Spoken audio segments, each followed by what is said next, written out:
Our next speaker is Scott Bowden, whose series of books on Robert E. Lee you all have seen out there on his exhibit table. Please visit there. I have now a proud owner of 2 of those, very happy to say, plus his special paperback book that he produced this summer that focuses on Hood's Brigade. He is a graduate of TCU, so we have all the colleges and universities record. Nothing is a college anymore, right? It's all the university. Anyway, he's a 14-time award-winning author of 28 published titles connected to Napoleonic and American military history. He's a fellow in Le Souvenir Napoleon International and is one of the few historians working in both Napoleonic French and American history. His books have been named as part of the curriculum at the École Militaire, the U.S. Army Command and General Staff College, as well as part of the Chief of Staff Air Force recommended reading list.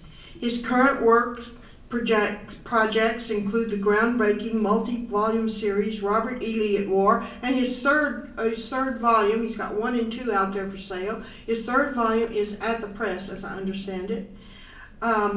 Several titles connected, of course, to the Napoleonic Wars. So please join me in welcoming Scott Bowden.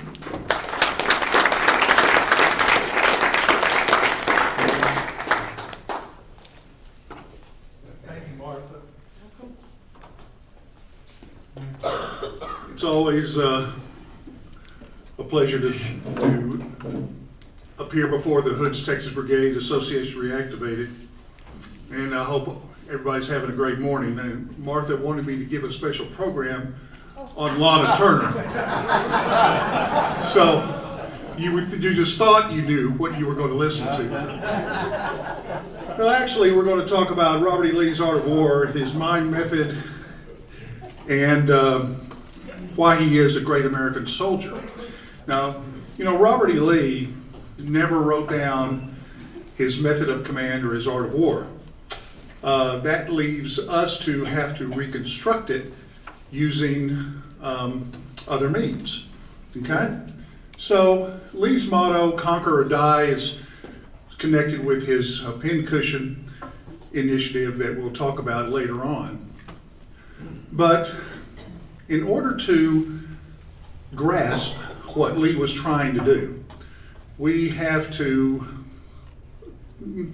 get the context of what he knew when he was suddenly thrust into command of the Principal Army of the Confederacy just outside Richmond on June 1, 1862.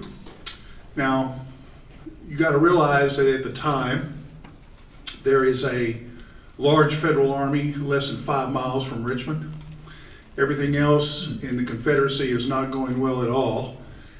And so Lee is in the unenviable position to have to take command of an army that he immediately renames the Army of Northern Virginia, even though the president was calling it the Army of Richmond.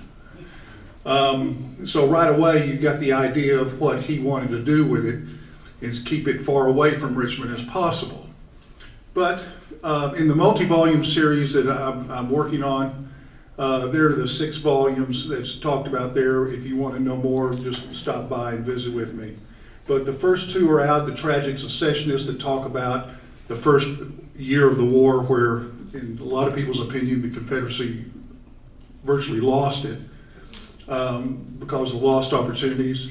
The second volume is Hope Arises from Despair, about the 7 days, and part 2 of it is Lee's Art of War, which we are discussing here this morning. The other one's The Ascending Star, about the summer campaigns of '62, and the other 3 as well. Now, how can Lee's Art of War be analyzed? Well, we have to read the books that we know that Lee read. There's a list of every book that Lee checked out from the West Point Library when he was a student and as well as when he was superintendent. Okay? So after Last Chance for Victory was published in 2001, and I committed to this series, what I thought I needed to do was read everything that we know that Lee read that was military related. And that is what I did. So we have to read the books that we know that Lee read. We have to study the campaigns and battles of the great captains. That's Alexander the Great, Hannibal, Caesar, Gustavus Adolphus of Sweden, Frederick the Great of Prussia, and Napoleon, that Lee also studied because he had this frame of reference of their battles and their campaigns. And we have to read about the other generals that Lee studied or served under that included George Washington, the Duke of Wellington, and Winfield Scott. Obviously, he was on Winfield Scott's staff in Mexico. He had intimate knowledge of George Washington, his great grandfather-in-law, as well as the Duke of Wellington, which was who defeated Napoleon at Waterloo. Now, the fourth is that we have to approach his decisions using as much of the same context as he had, meaning the factors that are in play. And number five, we have to absorb Charles Marshall's writings. Now, Charles Marshall was the intellectual giant on Lee's staff that joined him in the spring of '62. In fact, it was Charles Marshall who, at Lee's direction, wrote the Conscription Act of '62 that was altered dramatically by the Confederate Congress to the detriment of the cause. But it was Marshall that wrote it. It was also Charles Marshall that wrote the after-action reports. And the number five is to understand the English language. Now, I say that because there's a lot of importance in knowing how these highly educated men wrote and how they spoke. Now, what did Lee learn by studying the great captains and the other generals? Okay, this picture here of Julius Caesar accepting the surrender of Vercingetorix at the battle or at the siege of Alesia. Well, Alexander the Great formed part of the intellectual foundation that Lee had studied.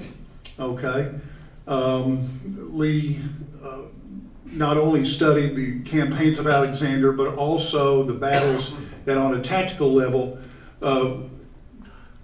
had what was known as the oblique order of battle, which was later called the en echelon, was able to control smaller armies in the face of much larger ones.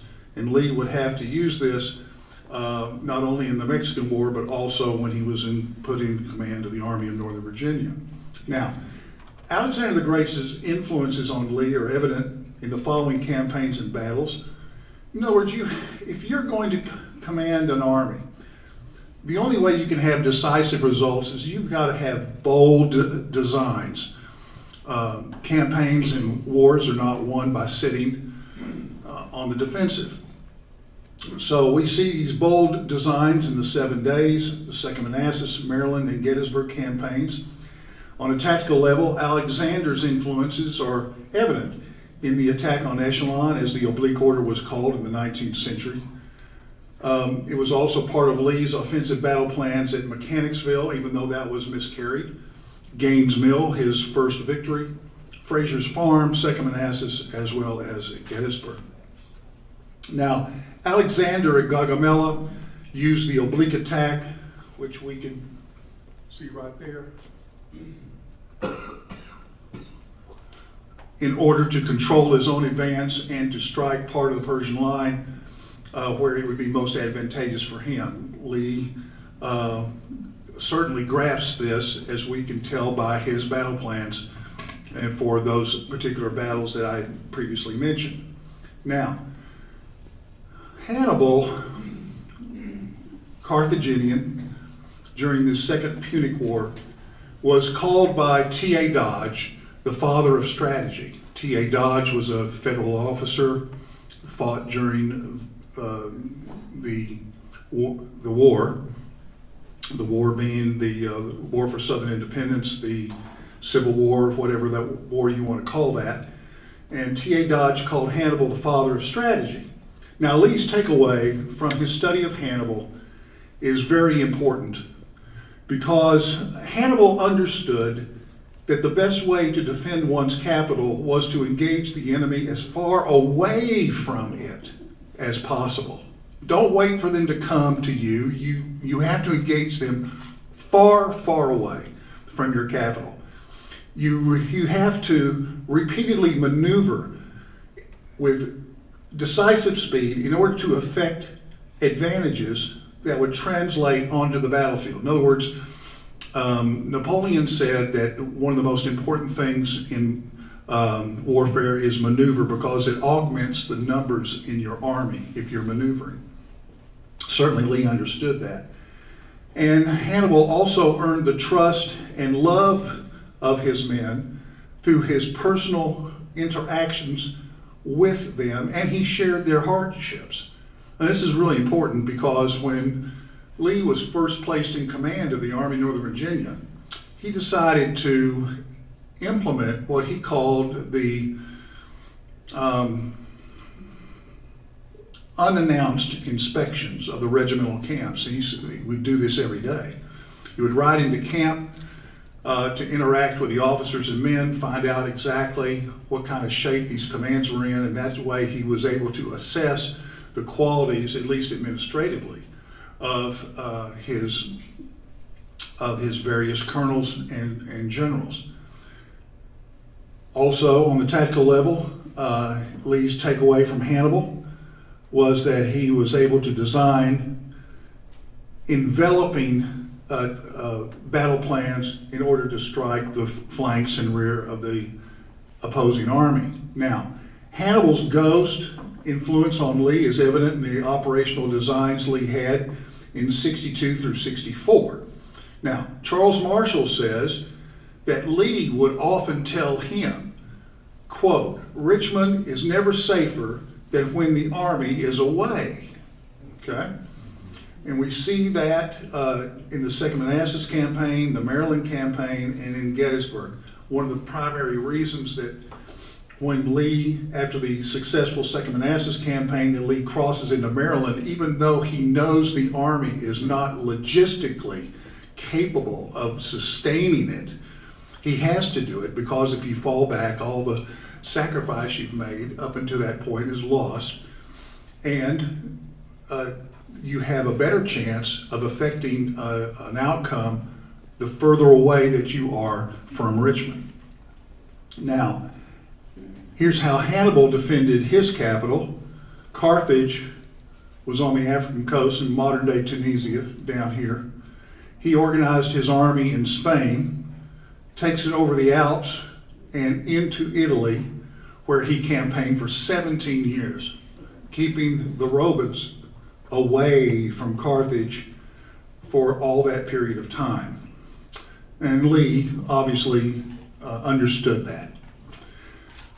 Now, Hannibal's legacy on the tactical level is evidenced by his famous victory at Cannae, where 2 consular Roman armies were destroyed by a double envelopment.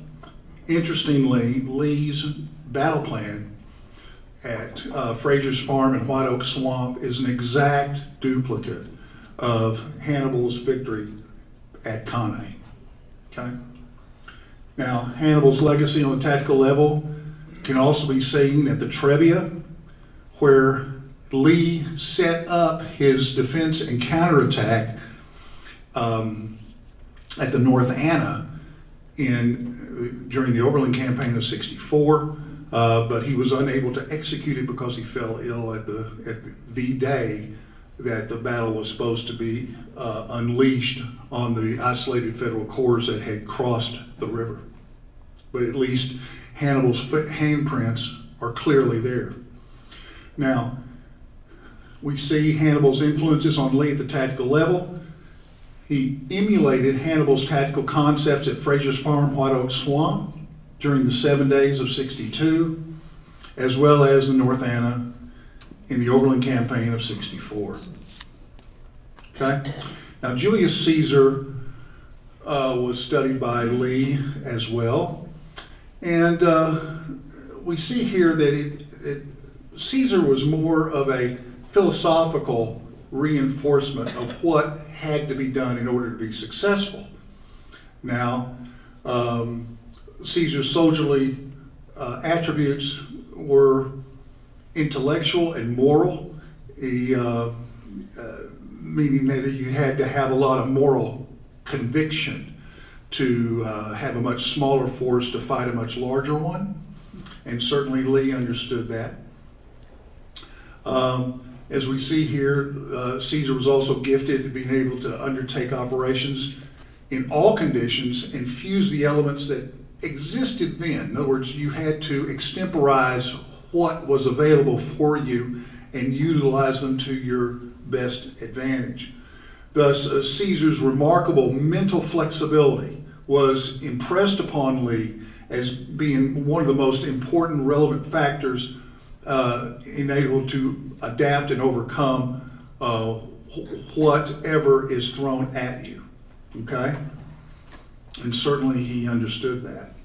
Now, from Gustavus Adolphus, relatively minor compared to some of these other guys, but Gustavus is important because he's the father of horse artillery and also in maneuver that was coming out of the Dark Ages. His exploits during the 30 Years' War are legendary. And the most important aspect of Gustavus's generalship, however, absorbed from the books Lee read, if you read those books, is on a philosophical level because Gustavus demonstrated through setting a personal example of character, strict discipline, and utterly fearless bravery and fairness when combined with the moral advantage that was gained through the stroke of audacity, that the war could be reduced to a contest in which the mind and character could triumph over sheer numbers. Sound like Robert E. Lee to you? Certainly does. Now, moving from the 1600s into the 1700s, one of Lee's favorite subjects was the study of Frederick the Great of Prussia. Now, Frederick shown here at the Battle of Zorndorf, when the Prussians were faltering, he grabs a standard and leads the army back in a counterattack. Got to be utterly fearless.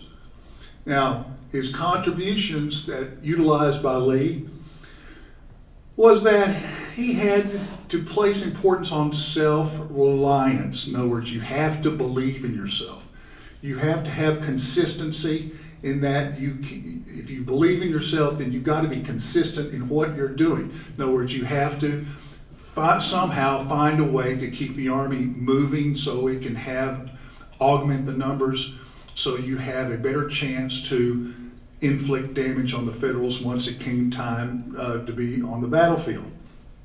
But also, Lee took away from his study of Frederick that you have to be absolutely fearless. And there was an immeasurable resolution, listen to this, to win with honor. And that's what Frederick would say, or perish in the attempt.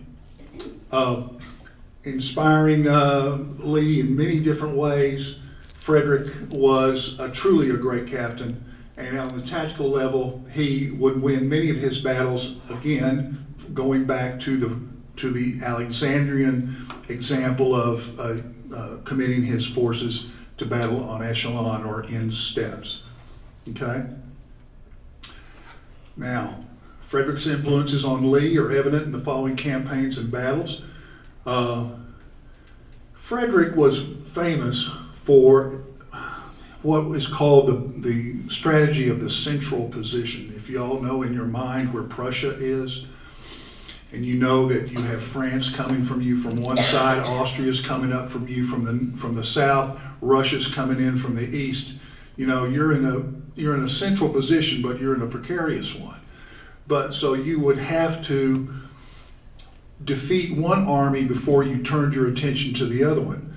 And the central position was modeled in part Lee's strategy of the central position that he utilized in 62, especially during the 7 Days campaign, and again extending into the Second Manassas campaign, was a strategy of the central position. Well, it's part of Frederick's legendary campaigns during the 7 Years' War, especially in 1757. Lee utilized the central position from 7 days to Second Manassas, as well as in the 64 Overland Campaign. Tactical aspects, Frederick's handprints are unmistakable in Lee's battle plans at 7 days, Second Manassas, Gettysburg, and at various versions of the attack on Echelon. At Second Manassas, the counterstroke by Longstreet's wing of the Army that was spearheaded by Hood's division in the Texas Brigade was an attack on Echelon from the center. In other words, almost like an arrow. But clearly it was modeled on Frederican doctrine. Now, interestingly enough, Frederick also had an influence on Lee in that little minds try to defend everything at once. If you try to hold everything, you hold nothing. Now, why is this important? Because when Lee was shackled to becoming Jeff Davis's principal advisor in the spring of '62, Davis had a strategy that was called the strategy of defense by dispersal. Say again, the strategy of defense by dispersal. Okay? Now that works well for a Secretary of War that's fighting the Indians on the American frontier. But how do you fight the Federal Army and Navy by dispersing your guys across the South and along the coast when they have the freedom of maneuver, numbers, and Navy to penetrate your cordon defense anywhere they want to? Well, it's a bad idea. So Frederick would not agree with the strategy of defense by dispersal, would he? And certainly Lee did not either. Now, Frederick's great maxim, and this is interesting, you never base your defense on rivers. The only way to defend a river is to keep them behind you. Emphasis in original, okay? The defense of a river crossing is the worst of all assignments. It's impractical. Now, why is that? It's because the opposition, if you're behind a river, the opposition can concentrate his artillery to give you proper cover so his people can cross over. Plus, it doesn't give you the freedom to maneuver, to strike and destroy them on the rebound, because then you'll come under the muzzles of his guns, right?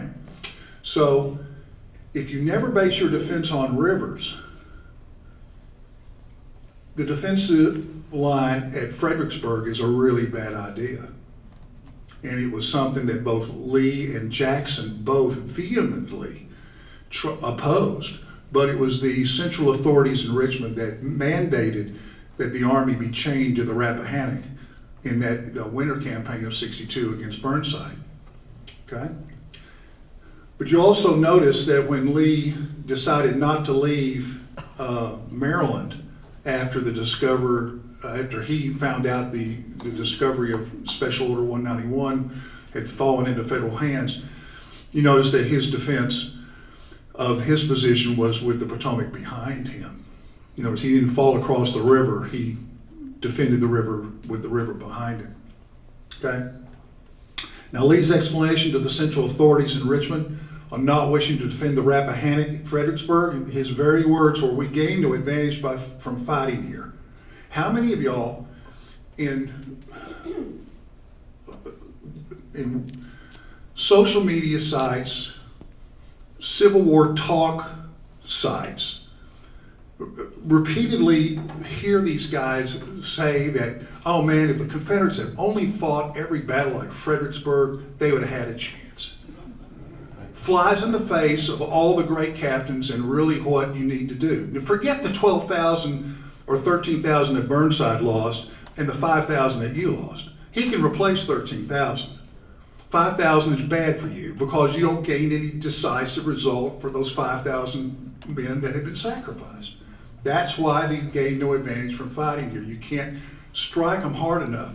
Interestingly enough, in '62, when Lee was having this debate with Richmond about defending the Rappahannock River line, he wanted to fall back to the North Anna to lure the Federals down south from Fredericksburg, so they're in that area, that 30, 40 mile area south of Fredericksburg where you can get at their flanks and really do some damage. That's what he was thinking, okay? Now, Robert E. Lee's greatest influence was made by Napoleon Bonaparte, okay? And you can see that from the text that Lee checks out from the West Point Library, as well as the books in his personal library. It is Napoleon that captures his imagination, okay? Lee was able to read and reread and reread these campaigns, especially the early ones, that formed the basis of many of his campaigns and battles from 62 to 64. Now, a few of Napoleon's army's administration and operational influences on Lee were important in that Lee had to establish discipline in order to create morale. You realize that when Lee ascended to command, on the 14th month of the war, finally got a chance to command an army with authority. And that's a whole story in and of itself as to why it was in the 14th month before he got that opportunity. But he inherited this army that was just a series of congeries of units. There was really no cohesion, no morale. Retreating Joe Johnston hadn't really done much to solidify the morale of the army. So he had to create and this army with the opposition just right in their face, less than 5 miles. So he had to know the officers in the army as far down the chain of command as possible. Not only that, Lee set up the administration to make the men comfortable. In other words, they had to be fed, and they weren't even being fed in front of their own capital. Campaign planning, you have to know your opponent, you have to impose your will. In other words, he knew these men from federal service. Major Meade, Major Sedgwick, Captain McClellan. He knew what their strengths were, and he tried to impose his will, knowing what they were going to try to do. And also, he would operational maneuver to help create opportunity for his army. And importantly, Lee would recall the glories, because it's by baubles that men are led. Now, why is that important? After a campaign was over, Lee would revisit the regimental camps to recall the glories that that regiment had during the previously concluded campaign. The reason he was able to do that because he was witnessing what they did. And he would go back into the camps and recall the glories with them and tying them closer to himself. Okay? And even though Bonaparte said that it is with baubles that men are led, Lee had to come up with his own idea of what the baubles that he would be able to hand out, because even in the Confederate Army, at least initially, Lee had no authority to promote a private to a corporal, and not only that, to hand out any medals. It just didn't happen. Okay? Now, Napoleon's direct influences on Lee by campaign and battles, here are just a few examples. The campaign studied most by Lee is Napoleon Bonaparte's first Italian campaign, where he has a small and ill-equipped army, sounds like the one in front of Richmond. Okay?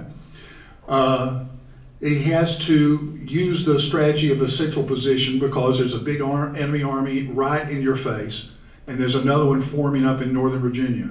So he's got to defeat the most dangerous one in his face, that one in front of Richmond, commanded by Captain McClellan, before he deals with the one in Northern Virginia. Now, he also had to make a combination of the central position as well as maneuver on the rear, that's maneuver solidaire, to create favorable conditions to win battles. considered one of the most brilliant feats in military history is to combine these two things. This was the campaign studied most by Lee, which is Napoleon's first Italian campaign. Now, bold maneuvers, rapidly shift forces to meet multiple threats. You maneuver to create opportunity. And if you do these things, the only way you can pull it off is if you have a fearless resolve to meet and defeat each of these opposing armies in turn. In other words, you can't say, well, gee whiz, the Federals have got almost twice as many people as we do. I just better stay put. You know, that ain't going to get you anything but a loss of a capital. So you have to be utterly fearless like the men that he had studied previously.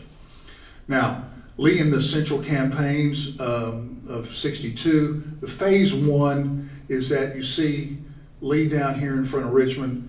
McClellan's army is opposite, and there's Jackson in the valley, and there's all these various federal forces are opposing him and covering Washington.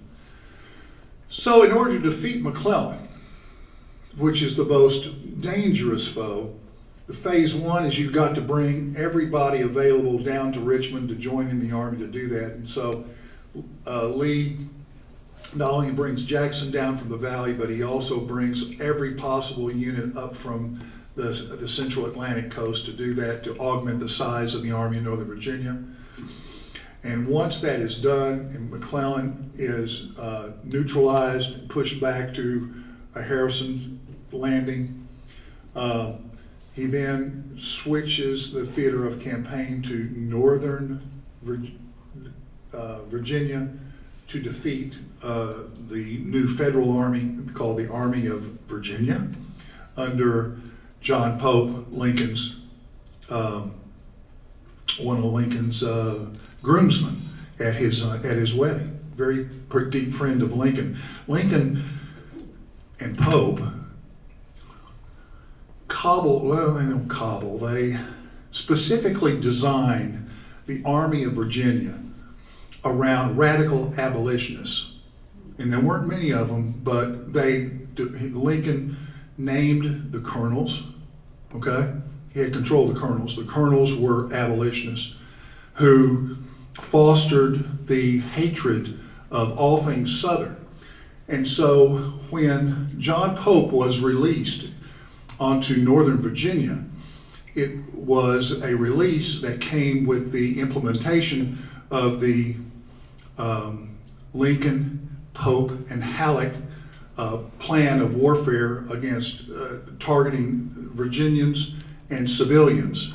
And that's why Lee went absolutely nuts about having to deal with John Pope. Remember that famous quote, "Pope must be suppressed"?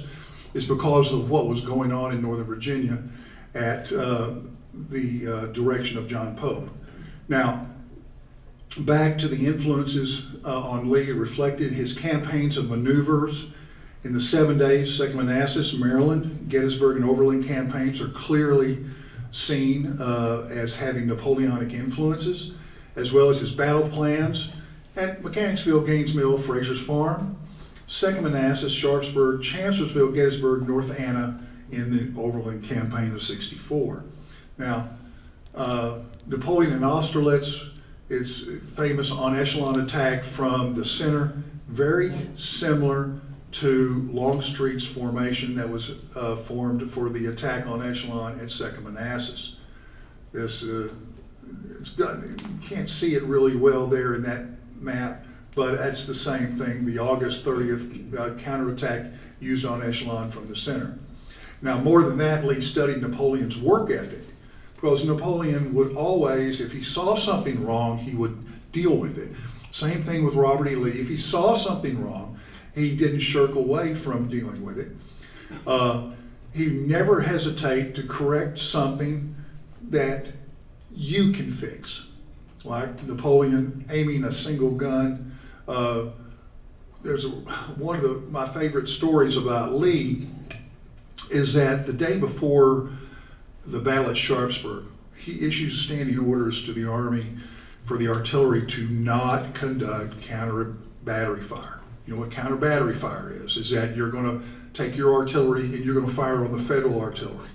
Now, he wanted Confederate artillery to use their ammunition specifically against Federal infantry, okay? Lee, in the opening stages of the battle at Sharpsburg on the 17th, he is at what's known as Cemetery Hill, and in front of him are a couple of companies of the Washington, Louisiana Artillery. And these guys are engaging in counter battery fire against the Federals across the Antietam Creek. And Lee goes nuts because he had issued these orders through the adjutant of the Washington Artillery forbidding this. And his words to the company commanders, he says, "These men are acting badly. Stop this now." Because he did not want Confederate ammunition and time and expense being wasted against Federal artillery crews across the Antietam. So, when you saw something wrong, you fix it. And that's what he tried to do always. He would embrace difficulties of this seemingly impossible task, like the Directory sending Napoleon into Egypt. Be sure you treat others with their own country with complete fairness. You have enough enemies already. Well, it's true. You know, Lee's famous general orders when they crossed, the Army crossed into Pennsylvania in '63, is that, you know, you want to pay for these things that we take. We want to treat these people fairly, in which they got a lot of pushback in the Army, because why should we do that when they do all this other stuff to us when they're down here in the South? But that at least was Lee's standing orders. And anytime you talk about that, you also have to throw in the aspect that, you know, after the campaign was over, the Richmond prisons wrote receipts for all the runaway slaves that were re-netted and captured when the Confederate Army was up north of the Potomac. So we know there were several hundred of them that were returned when the Army came back. But at least as far as it came to the civilian population up there, there were Northerners. He tried to treat them in their own country as fairly as he could, which is a direct lesson that he learned from Winfield Scott when he was on Scott's staff in Mexico. Okay, you don't want to mess with the Catholic Church when you're down there, guys. You know, you don't mess with any of their religious institutions. We leave them alone. You keep your own counsel. You know, Lee commanded the Army. He took opinions from his lieutenants, but he did not conduct these. No. He did not conduct like the Confederates conducted. In other words, anytime they wanted to have a major decision, they brought in their division or corps commanders, took a vote, and most votes win. But Lee didn't command his army that way. He was responsible, and so he kept his own counsel. This famous picture by Jacques-Louis David of Napoleon crossing the Alps is from Napoleon's Second Italian campaign, which again had daring maneuvers that created tactical opportunities and that were specifically audacious. Interestingly enough, those of you who got my book, Last Chance for Victory, you'll know that the detachment of Jeb Stuart and those 3 brigades of cavalry that were with him was a direct parallel to Napoleon's 1800 campaign in Italy, where part of the army was detached to march across the Austrian rear and to cause untold grief. And it was directly from that campaign that he agreed to detach Stuart at the start of the Gettysburg campaign, directly from Napoleon's Second Italian campaign. Now, the Duke of Wellington, as far as Lee is concerned, is a minor character in most of the battles, but it's interesting to note that when Lee initially sets his troops for battle on the 16th of September, 1862 at Sharpsburg, he models it exactly like the Duke of Wellington did. In other words, his infantry are on reverse slopes. The only thing the Federals can see are artillery. Now, once the fighting started, Jackson changed that very quickly to the detriment of the Confederates. But at least Wellington's influence on Lee is clearly seen in his deployments at Sharpsburg. Let me see. And also, Falling Waters, Wellington's lines of the Torres Vedras, we can see has some influences on Lee when he made his defensive stand after Gettysburg, before he was able to cross back into Virginia at Falling Waters. Now, Lee's great-grandfather-in-law, George Washington, Battle of Princeton, January 77. We don't have to go into the details of this map. Why is this battle important? Because Chancellorsville is Princeton on steroids, okay? The inspiration to detach an entire corps to do what they did at Chancellorsville is exactly George Washington's battle plan at Princeton, taken to another level. There it is at Chancellorsville, as I call it, the great-grandfather-in-law's inspiration taken to the sublime. Now, Winfield Scott, who Lee was on his staff,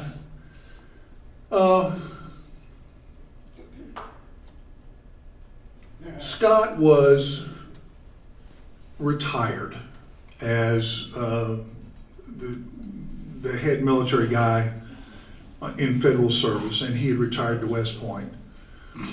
And in the spring of, it was early summer of '62, things are not going well in the Virginia Peninsula.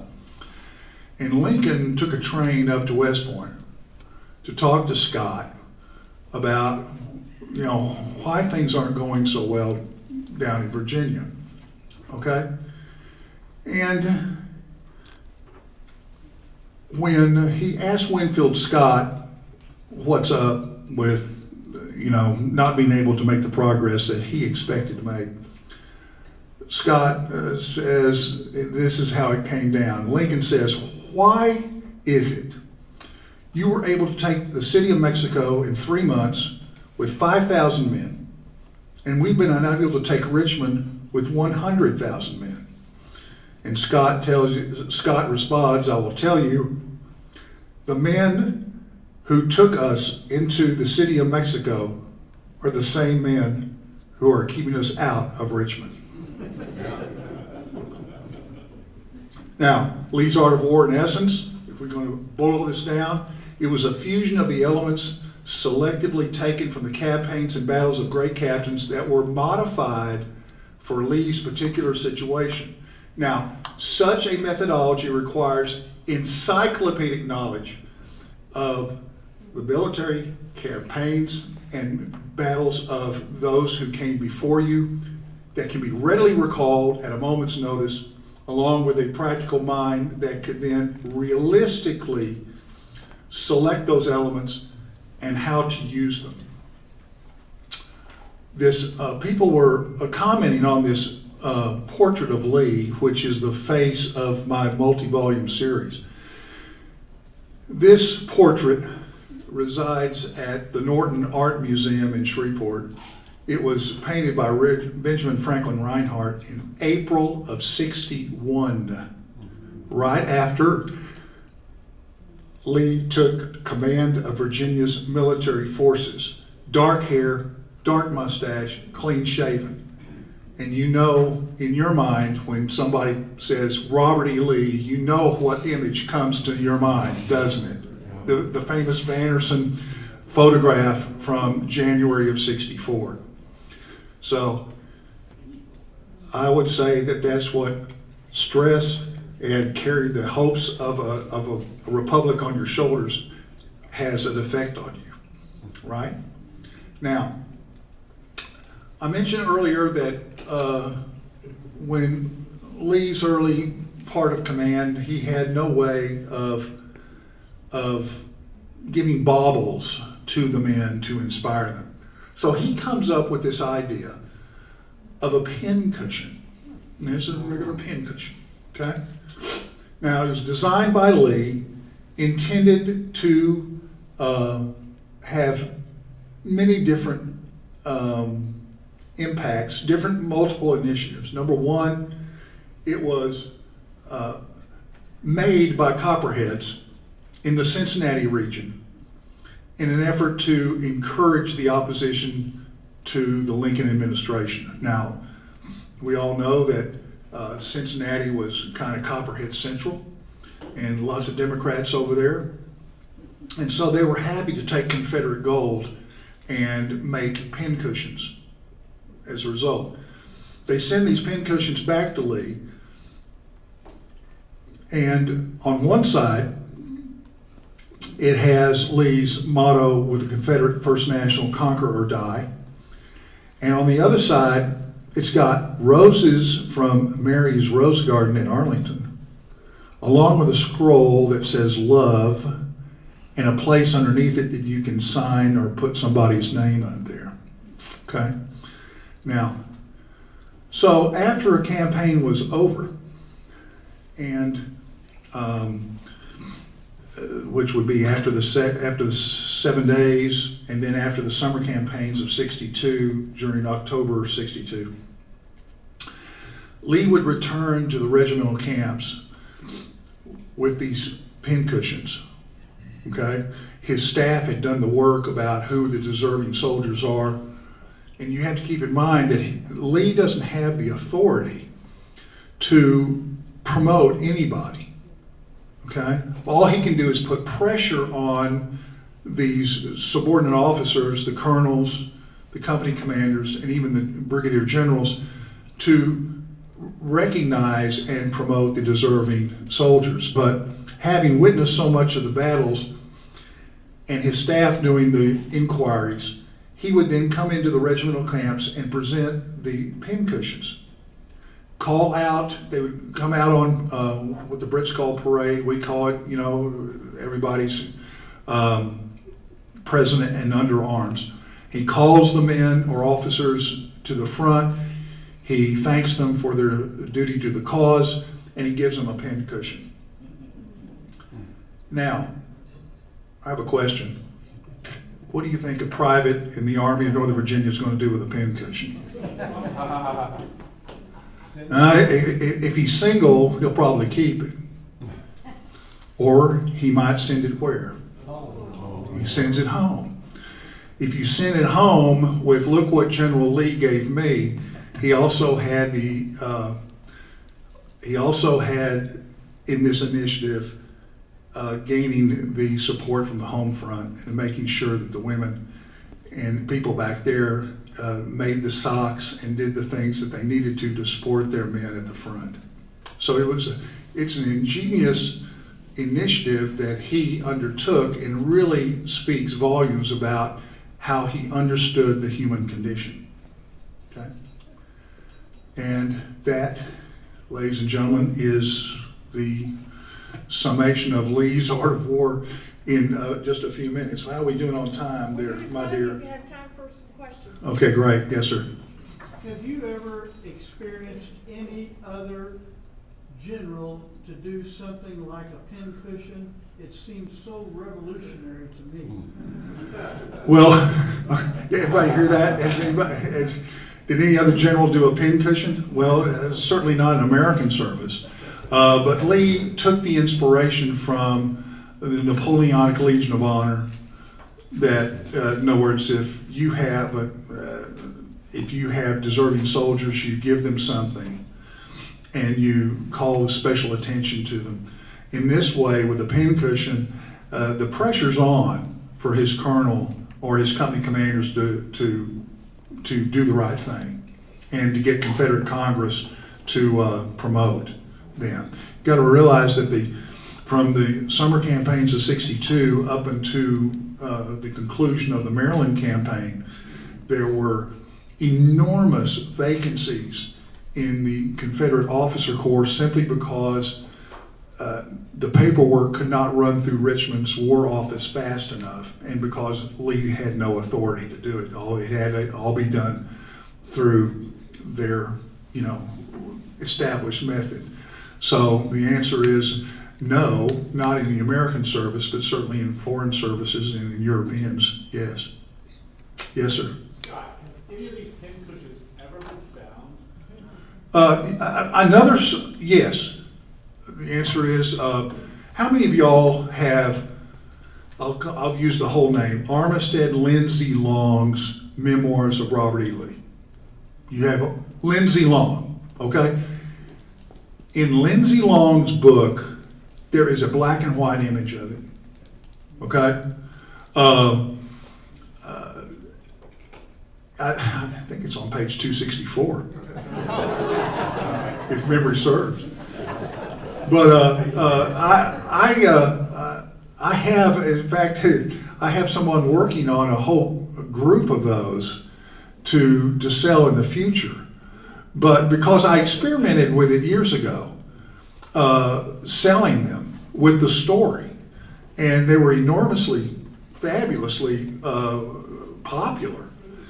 But the image of an original is in Lindsay Long's Memoirs of Robert E. Lee. Actually, I'm talking about the real items. Any of these survive today? Not to my knowledge. Yeah, that's what I was trying to get at. Not to my knowledge. But the image is captured in Lindsay Long's book that was published around the turn of the century. I'm surprised though, because we have secession badges, the real deal. We have those in people's collections, but no pincushions. No, it's, we don't know. We don't know what was lost from the collection of the UDC Texas division once they got kicked out of the land office, and the women were called from all over the state to come get it and take it out immediately, and that stuff got thrown into trunks of cars and pickups and SUVs and everything else. And from what my conversations I've had with UDC officers, is they believe that as much as 1/3 of that collection was never returned. So who knows?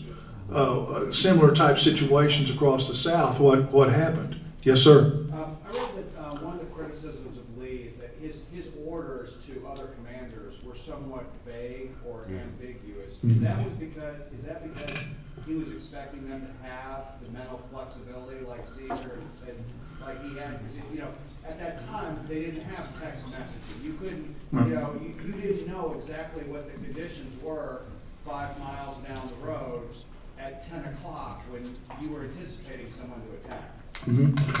It's a common criticism of Lee, is that his orders were vague, and I discuss this in detail in the series. Okay, there's a big difference between you sending orders off to somebody that's out of sight, Right. and you don't know what they're going to be facing. Okay, and they have to use their discretion on how to properly implement those orders.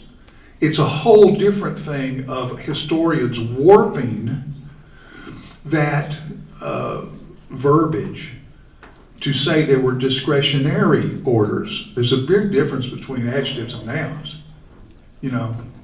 That's the whole Gettysburg fiasco controversy, is that it has been popular among relatively recent historians to say that Lee's orders to, say, Dick Ewell on the evening of July 1st were discretionary. Discretionary means he can choose to do them or not. That's not what the guys who delivered the orders said. They said that he had the discretion within the order on how to implement it. In other words, it's the old George Patton, don't tell them what to do, or don't tell them how to do it. Tell them what you want done. Okay? Then they can use their own minds as to how best to implement what they wanted to do. Interestingly enough that you brought that up, that whole myth of vague orders was created by Jeff Davis's sending Lee to Western Virginia to coordinate these three armies that were out there without giving him command authority. Okay? Insane. It's insane. You've got to go coordinate these three clowns out there. And they were. There was only one professional soldier, but he wasn't worth a darn. And then you've got two politicians. And you're supposed to coordinate them by using the power of your suggestion. The powers of suggestion are supposed to get these guys to work together, okay? And that command and that model was latched upon by historians as to, well, that's the way Lee commanded. Because look at his orders to them at Cheaton Mountain in Sewell. I mean, well, of course he had to say it that way because he wasn't truly in command. That all changed when he became the commander of the Army in Northern Virginia, and whether or not he has directly seen something or not. You bet. You bet. Thank you. No more questions. Thank you all again.